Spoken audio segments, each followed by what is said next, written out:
All right, everybody, thanks for tuning in. We are taking a close look today at a Smith & Wesson Model 29-3 with the 10 5/8 inch silhouette barrel. This thing is new to me.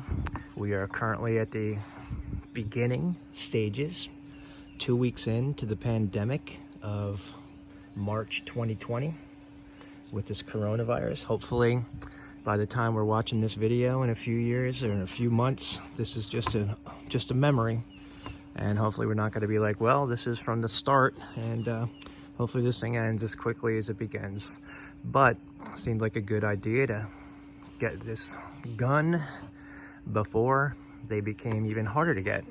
Here in Pennsylvania, guns are going like hotcakes.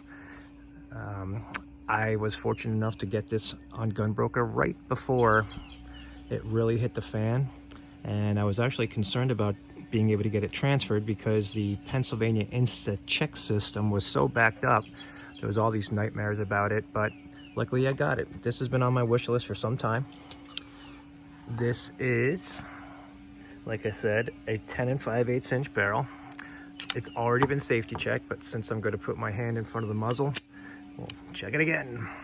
What's unusual about this, and you don't see much information on YouTube, is that front sight.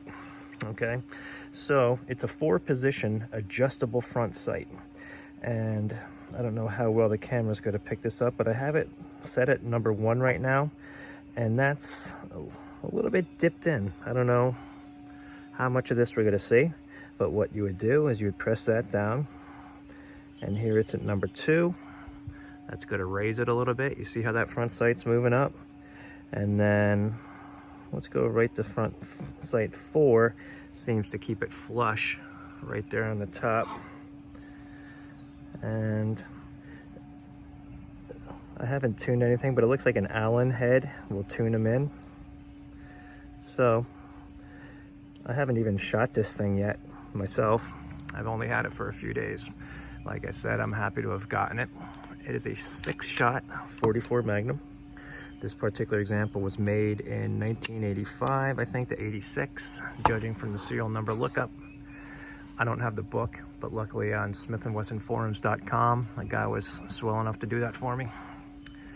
Okay, these are not original grips that would have come factory from the revolver, that would have come with the revolver from the factory.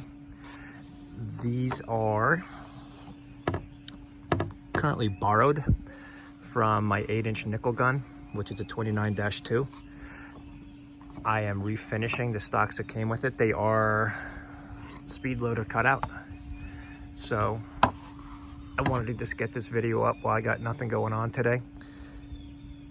And soon enough it'll be featured with its regular grips. But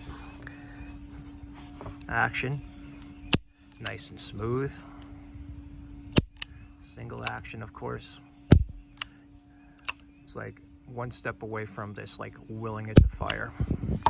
Really good gun. I'm really excited about getting it out and firing it, but right now my close range, the one I go to all the time, has been closed down for the epidemic, and there's another one I know that stayed open, but the state is under a stay-at-home order, although I know for a fact that guys are going up there, but we'll get it out soon enough.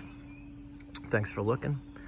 Any questions, please feel free to ask. Smith & Wesson 29-3 44 Magnum with 10 5/8 silhouette barrel with that adjustable front sight. Okay, it's really a good shape actually. I'm not in love with the fact that it's not on the actual crown, but on, well, it is, but not on the actual muzzle. Just a couple surface imperfections. Aside from that, the gun's in really good shape. Actually, I thought it was a little bit more beat up than it is on Gunbroker, and I was happy to have gotten it for a fair price. Most of them going for over $1,000. This one was under.